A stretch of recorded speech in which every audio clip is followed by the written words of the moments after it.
please enjoy this ad-free episode as part of our Academic Integrity series sponsored by Pangram Labs, the world's leading AI detection tool. Try it out at pangram.com. That's PANGRAM.com.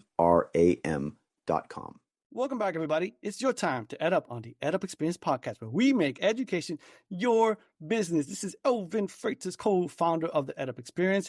And I'm super excited today because we're starting a new podcast series that we are calling Academic Integrity. And for this Academic Integrity series, along with me, I have an amazing co-host, and he is Bradley Emmy, the CTO at Pangram Labs. Bradley, how you doing? Hey, Elvin. I'm doing great. How about you? I'm doing fantastic. I'm excited about this series to work with you. I know it's your first time, so co-hosting, so that's very exciting. But tell us a little bit about Pangram Labs, if you can. Yeah, definitely. So Pangram Labs, we are a research company and we are focused on all things AI detection. So, in addition to building, great AI detection software, we're also focused on transparency. Transparency is kind of the core of our business. And so what that entails is, we like to share our research publicly with the world. We like to publish papers. We like to educate the public on AI detection. And we also like to teach people, how to spot AI generated writing by eye too. I think, by now everyone knows that, AI detection software cannot be the only line of defense against any kind of high stakes case. And that includes academic integrity. And so, we really try and, give ways for people to collect evidence, feel more confident in their ability to assess AI and what AI writing looks like. And so that's kind of our goal. And yeah, that's kind of the high level view. Fantastic. I appreciate that. And again, I look forward to having you along the ride with this. So we got a bunch of people already lined up. But I want to get to our first guest because she's a big player in this academic integrity space. So we're excited to have her on. She's been on other podcasts in the EdUp Experience Podcast Network. Shout out to Laurie Shanderson for EdUp Accreditation Insights. So let's bring her in right now. She is Dr. Tricia Bertram Gallant, and she is the Director of Academic Integrity and Triton Testing Center at UC San Diego. Tricia, how you doing? Oh, good. I'm in San Diego. How else would I be? It's beautiful over there. Yeah. Bradley, I think, is in New York, and I'm also in New York. So it's a little chilly, but not that bad. Yeah. So thanks for coming on, Tricia. We really appreciate it. So first question is, what do you do and how do you do it? Oh, what do I do? Geez. Well, this morning I was just checking in students for their final exams with the Triton Testing Center, but that's not my normal day job. It's just we get a little busy during finals, so I help out the team.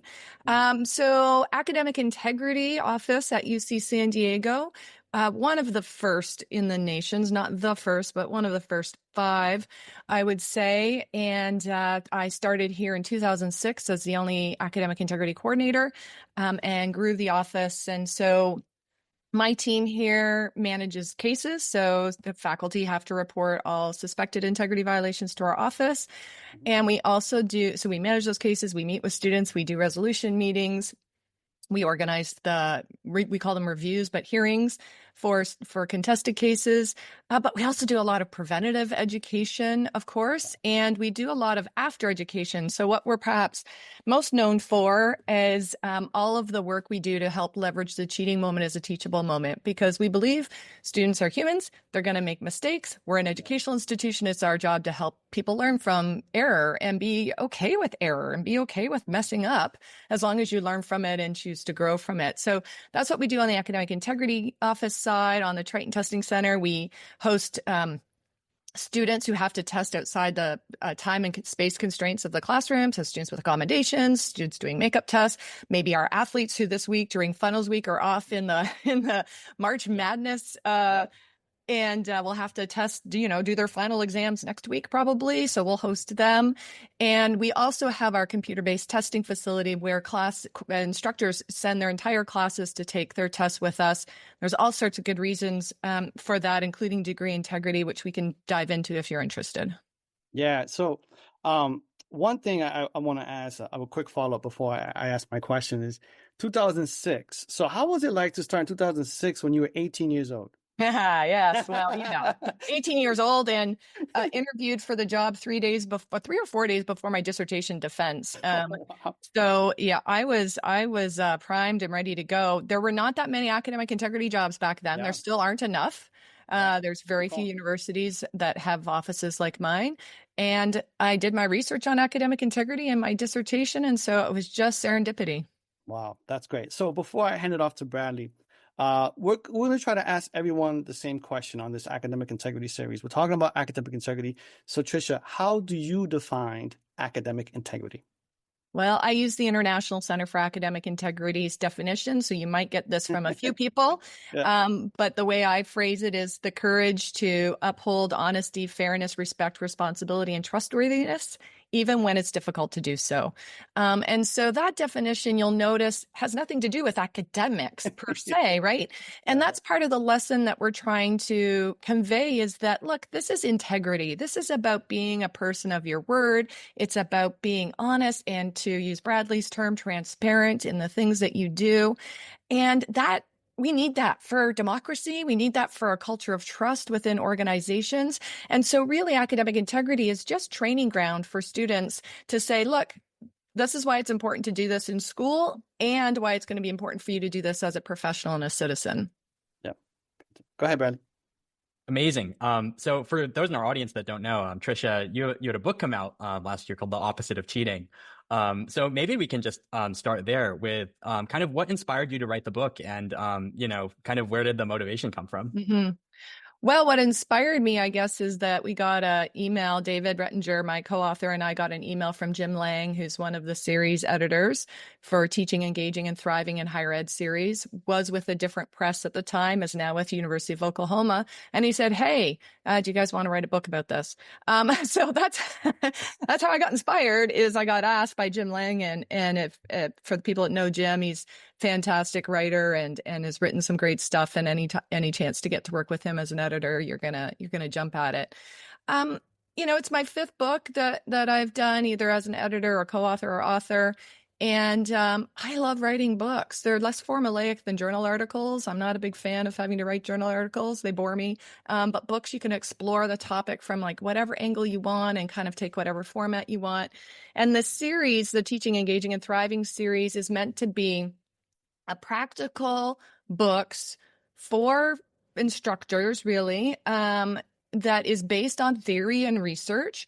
But the data doesn't just come from, empirical research studies, but from people on the ground doing the work. And so there's a lot of storytelling. There's a lot of personal examples, a lot of examples from other colleagues of ours. And so we just liked the way that they're approaching some difficult concepts like academic integrity. So you've mentioned before that you've probably talked to several hundreds of students that have been involved in these cheating cases. Like, this is a broad question, but could you just kind of tell our audience, like, what have you learned from that, and kind of what's been the most surprising thing about those conversations to you? Are you talking specifically about Gen AI conversations or just in general cheating conversations? Like I think in general, but also maybe how they've evolved as well. Yeah. Well, they haven't really evolved, right? Because I guess I shouldn't say humans haven't evolved. We have, we just don't tend to evolve that much in 10, 20-year time frame, right? So, I've been doing this work for almost 19 years now as a practitioner. And the reasons why students cheat haven't changed, right? And so it's all the stuff, and David and I tackle this in the first chapter of our book, Why Students Cheat. And so you hear from students all the explanations of it that you can imagine. And I don't think we want to go into the litany of them. It's just they're human. And so they make mistakes under stress and pressure. What I find interesting about the conversations is we've always had about a 70% acceptance rate where students just come in and say, and they take accountability. They just own up to it.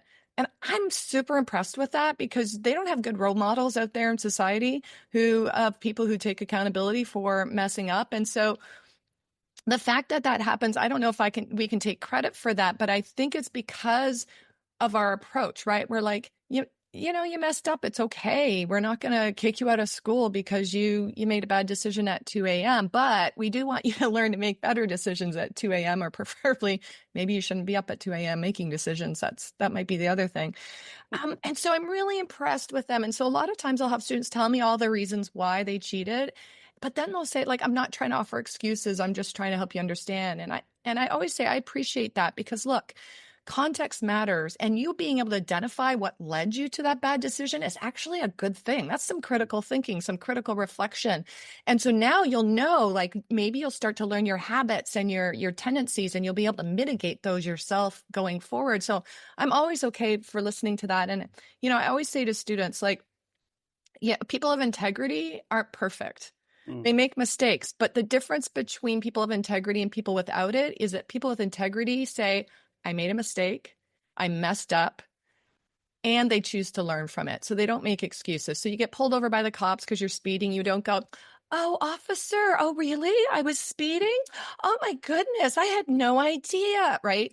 That's the tendency, but that's the alternative is you say, you're right, I was speeding, and I'm sorry. And I think that's something we want to cultivate in students. Interestingly, with the Gen AI cases, is the acceptance rate is quite a bit lower. It's more like 60%. And that is because we get, unfortunately, some cases that are not well documented. It's instinct. Bradley, yeah, as you can imagine, I'm not trying to disparage teachers' experience, because if you've been teaching for 10 years and you've read a lot of student essays, you do have some kind of sense of the normal way that students talk about things, right? And yeah, that's not, even with the only more likely than not standard, it's not enough evidence. And so we get a lot more allegations withdrawn in those cases, because I've met with the student, I talk with them. If they can talk to me about their process of writing, they can show me their Google Docs, they can show me their notes, they can explain the things in the paper, then I might go back to the faculty member and say, look, they're saying they were able to talk about these things, and then the professor can withdraw the allegation at that point. So it's a bit lower for Gen AI cases, and I think that's okay. Even 60 to 70% is very good, and I think I think it shows a level of genuineness with the students. That's really impressive. Yeah. So I guess, like, for those other kind of 30 to 40%, like, before you've kind of gotten to that moment of connection with the student where you guys feel like you can be honest with each other, how do you kind of get to that point where you feel that, like, a student can, you can really have that kind of, like, honest, transparent connection? Well, the first thing is we follow our values, right? So we treat every single person that walks into our office with respect.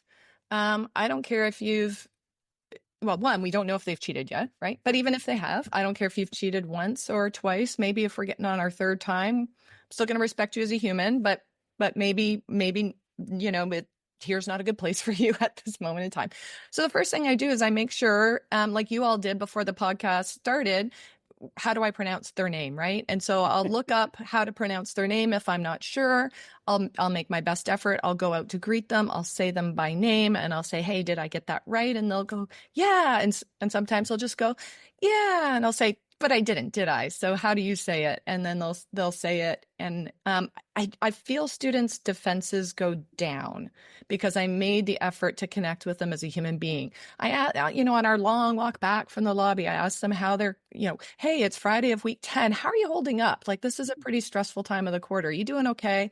We come into my office. I let them choose whatever seat they want. I have multiple, options for them. And then we might chat a bit more, and then we start the conversation. And so I just think treating them like humans kind of helps. Maybe that's a good lesson for all of us. Yeah, I mean, I get it. I get why some faculty react to cheating in their classrooms with a range of emotions. David and I talk about this in the book, and we're doing an event with Perusal right now where we're engaging with readers as they read through the book and they make comments on the book. And there's, sadness, frustration, anger, disappointment, a lot of negative emotions. And what I try and do with faculty is help them reframe the whole thing. And it's like, maybe you can be like, yes, a student has messed up, and this is an awesome chance to learn from failing. Why not? Why not think of it that way? We're such a failure avoidant culture, right? And that just sets our students up for, frankly, failure, because you know what the average GPA of our freshmen is coming in here? No. Well, what's a perfect GPA? 4.0. 4.0? 4.0. Yeah. I think our average is around 4.2 Whoa. because of AP courses. Okay, cool. So our average freshmen's coming in here thinking they're better than perfect. And so if they get their first A minus, let alone a B plus, a B, a C, they're devastated. Our students are studious. Their academic identity is their identity. And so I get why faculty feel upset about it. And I get why they get tired of it, because every term they have new students. And so every term there's somebody else cheating, and you can't work your way like you might be able to in an organization. And yet, what if we just looked at that and said, wow, and kept our educator hat on, and we said, wow, this is a really great opportunity to help this student learn and along their path of becoming, again, an ethical, responsible citizen and professional. No doubt. I mean, the phrase I keep hearing when I talk to teachers and professors is, I hate being the policeman. Like, I hate being the cop. Yes. Of course they do. They didn't sign up for it. And they shouldn't be, right? I keep saying them, well, keep your educator hat on. This is not about being a police officer. This is about your responsibility as an educator, not only to facilitate learning, but to validate or, evaluate learning, right? To say, yes, this student is the student demonstrating the knowledge and abilities or mastering the learning outcomes to this level. And so if you can't validate that, then you're still an educator when you have that conversation with the student to say, like, I don't get what you're saying in this paper. It doesn't read right to me. Let's talk about it. That's not policing. That's still teaching. That's still validating learning. Yeah, absolutely. That go ahead, Elvin. Question. Hold on, Brandon. Let's bring you to a question that I have, Tricia. And so you mentioned earlier that there's still not a lot of universities or colleges that have academic integrity offices. Yeah. Why is that? What is going on? You would think that would just be a no-brainer. Well, okay, so it's a great question. And I can't get into the minds of university and college presidents, but I can say, why not, Tricia? I don't know. I'll say two things. One, the same thing I said to your colleague Lori, is the accreditation agencies don't require it. Okay, got it. That's so you can be a college and university in America or internationally, because we have international schools that are members of our accreditation agencies. And you could have every student cheat their way through your degree, and you would still get accredited. Because there is no measure of it. There is no requirement of it. I think WASC just tweaked their standards to say there should be resources dedicated to blah, blah, blah, blah, blah, academic integrity, blah, blah, blah, blah, blah. But that's it, right? And so one, I think it's not required. Two, I think we've just assumed degree and academic integrity for so long. It's a point of pride. Like, our students don't cheat, our faculty are paying attention to this, or cheating is a source of embarrassment. And it costs money would be the third point, right? But I've always said, look, if we're not paying attention to degree integrity, okay, let me back up. For anything we value, whether that's integrity or equity or inclusion or chemistry or whatever, you have to put resources behind it. You have to have people that are dedicating their time and attention to that thing, or it doesn't get noticed, right? People pay attention to what leaders spend their money and their words on. And so if there's nothing about academic integrity there, then that's a problem. And so we have to put resources behind it. Now, to be fair, some universities and colleges would say they do attend academic integrity, but they have it under their student conduct office. And my problem with that is I think that academic integrity is a teaching and learning issue, not a conduct issue. It is greatly influenced by pedagogy, instructor choices, the classroom context. And if we look at it as only a student conduct problem, or for an honor code school, and here's where my co-author and I might disagree, or an honor code school which says, we got a group of students who are going to take care of this for us. Students working for free, by the way. It's students who are going to take care of this because students should solve the problem of other students cheating. And again, that limits it. Both of those framings say the teacher's got nothing to do with this. The university's got nothing to do with this. It's students behaving badly. And I have been arguing for a number of years now that that's not the right approach, that a teaching and learning approach is the best approach. And yeah, it costs money. And it's worth it Could you talk because a our little bit more degrees are about supposed kind to of have like how value. that ends up playing out? Like, kind of like what are the kind of the differences that you see on the ground in an honor code school versus a school with kind of a more centralized academic integrity office?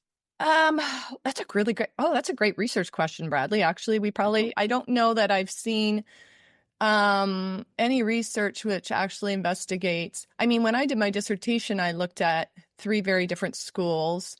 But they all had a kind of version of the honor code system. Again, frankly, it's cheapest because the students work for free. And so it's one thing to do. But I would say there's not that one faculty.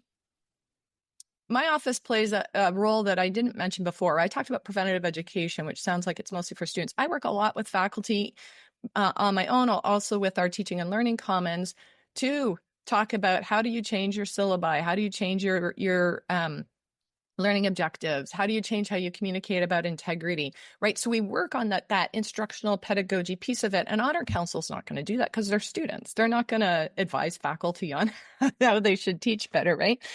And the other difference, the main difference, if it's a true honor code school, is exams can't be proctored. And if you're keeping up with the news, Stanford said we got to get rid of that because students are cheating. And the only way that works is if other students are going to report other students for cheating because there's no faculty member in the room. And that's not happening. And so our view is, look, if you're on a diet, you're trying to eat, say, no sugar, you don't keep sugar in the kitchen, right? You're an adult. Obviously. But you don't buy the donuts. You don't buy the cookies, whatever. And yet we say to 17, 18, 19, 20-year-olds, oh, hey, take this exam at home on the computer, but don't use ChatGPT. And then we get mad when they do it. And I'm like, everybody needs boundaries. Everybody needs help in maintaining their goals and maintaining their who they want to be. Everybody needs help. And so an honor code system really says, like, you're on your own. It's on your honor. Like, you have to have that courage all the time to be honest, respectful, responsible, fair, and trustworthy. And I just think that's a lot to ask. I just do. Right. And the problem too is that with an honor code, it's like, when the honor code is broken, it's almost impossible to measure, right? Like, it's impossible to measure, it's impossible to correct.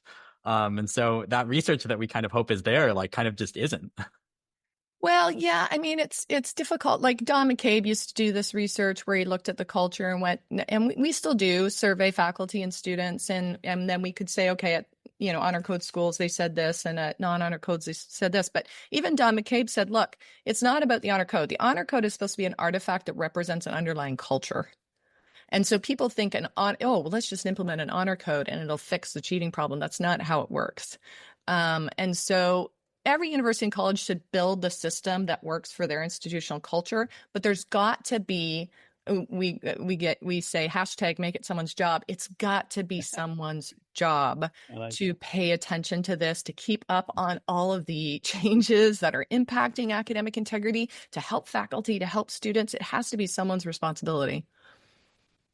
Yeah, one of the things I wanted to ask you, Tricia, is how is UC San Diego creating these guardrails? Because that's what I hear so much, guardrails, right? And policies about not only just students using AI, but faculty using AI. I saw the other day that faculty are using AI to respond to students, which I think is just really interesting. But no comment on that. But if you want to comment, feel free. So I'm just curious, what's UC San Diego doing?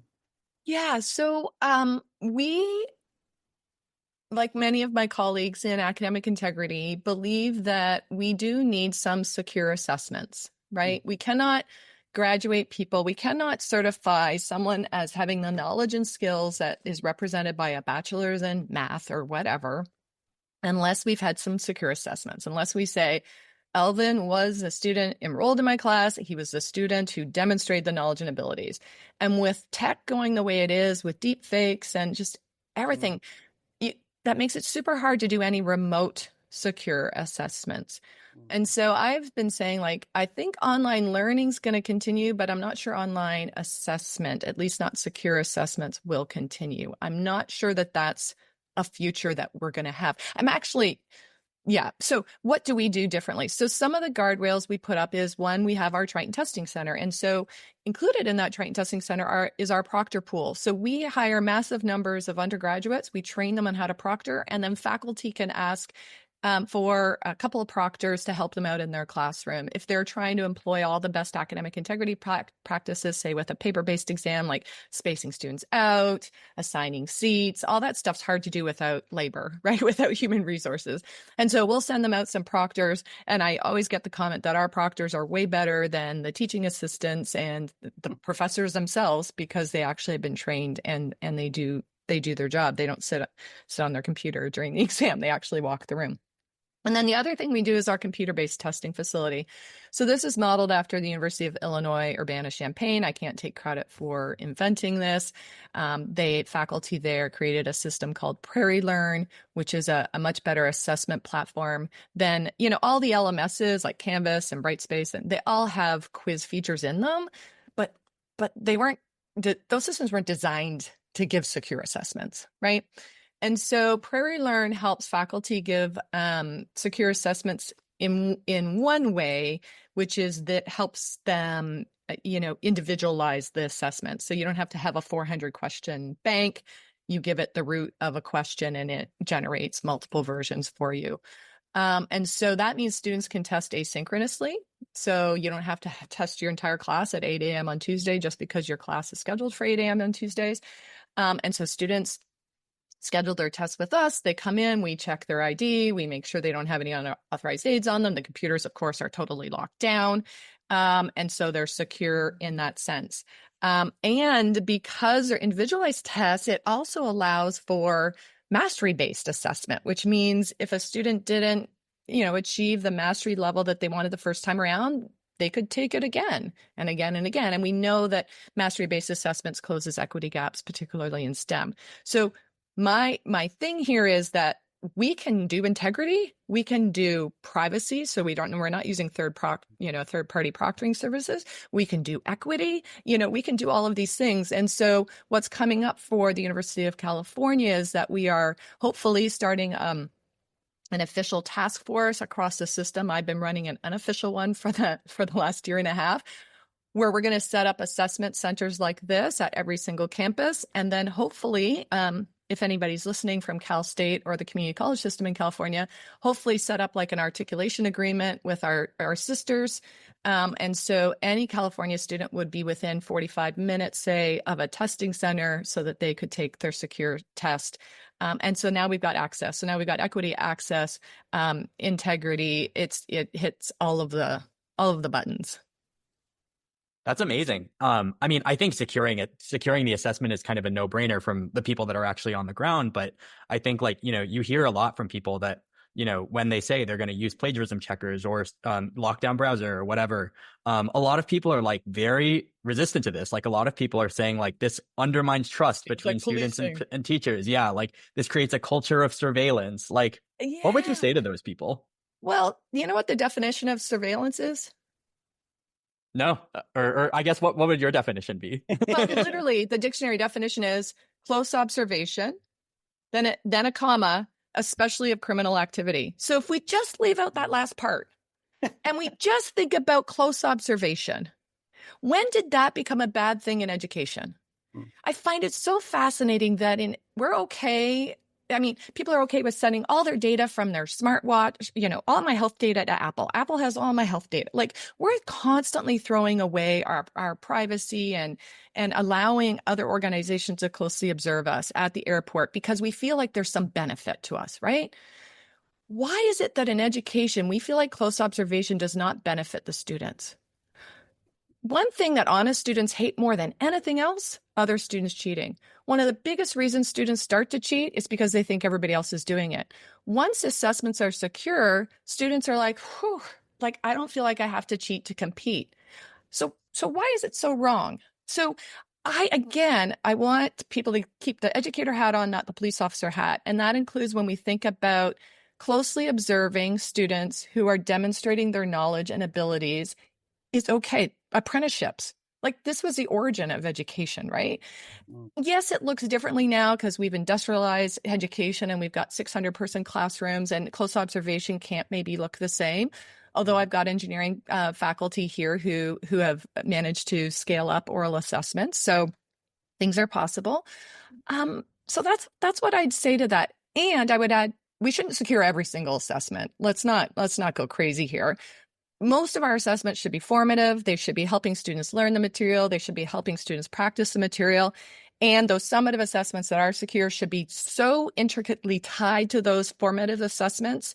So you don't do like a separate paper, and then a separate secure final that tests different learning objectives, right? They all need to test the same learning objectives, and then you do the secure assessment. Maybe it's one per class. Maybe it's not even one per class. Maybe Phil Dawson in Australia, my colleague, talks about like programmatic assessment. Maybe it's more like competency-based education, where we assess, you've taken, these 2 or 3 courses, we want to assess your competency in critical thinking or in reading or in math or whatever.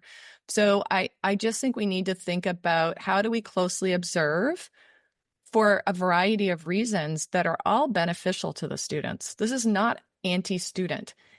And to the trust thing, I should say, yeah, you should trust your students. You should trust that they're human and they're going to make some bad decisions under stress and pressure if you give them a lot of temptations and opportunities to do that. Yeah, Tricia, I can listen to you talk all day long. I mean, unfortunately, we can't. So I'm going to ask Bradley if he has one more question, and then I'll finish it up with the last 2. Yeah, I mean, I think maybe like kind of some of the only things that we haven't covered are kind of around kind of like, how do we kind of like move forward and like kind of design assessments and design, classes and syllabi that remove the temptation to cheat. So to speak, like, get rid of the donuts and the sugar and all of that stuff in our cupboard. Like, I mean, maybe we can just keep it really brief, but kind of like, where would be like a good starting point for an instructor to kind of learn about how to do that? The beginning, backwards design. Are my learning outcomes still relevant? Do they need to be updated? Are my assessments actually measuring those learning outcomes? Which ones need to be secure and which ones don't? Yeah. And you're not going to eliminate cheating. You want to try and make it the exception rather than the norm, because you're still dealing with humans. So you can't eliminate it. Yeah, absolutely.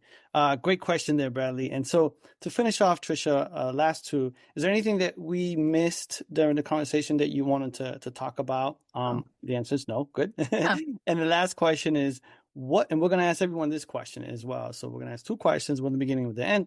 What do you see as the future? And you mentioned this a little bit. You said online assessment is going to change in the future, but talk a little bit more about what do you see as the future of academic integrity?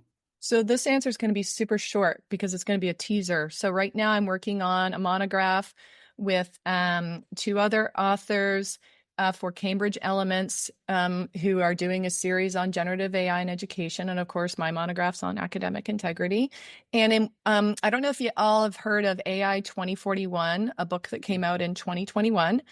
It was amazing because they looked at what the world will look like in 2041 based on what they knew about artificial intelligence at that time.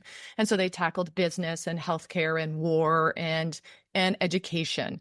And the whole book is a narrative chapter, like a fictional story of 2041 of a character, and then an analysis chapter. So in this monograph, we are going to be doing academic integrity in 2045, a narrative, a story, a fictional story, and then an analysis chapter. So I'm not going to tell you what I think the future is because you'll have to read the monograph. Best answer ever. I love it. That's awesome.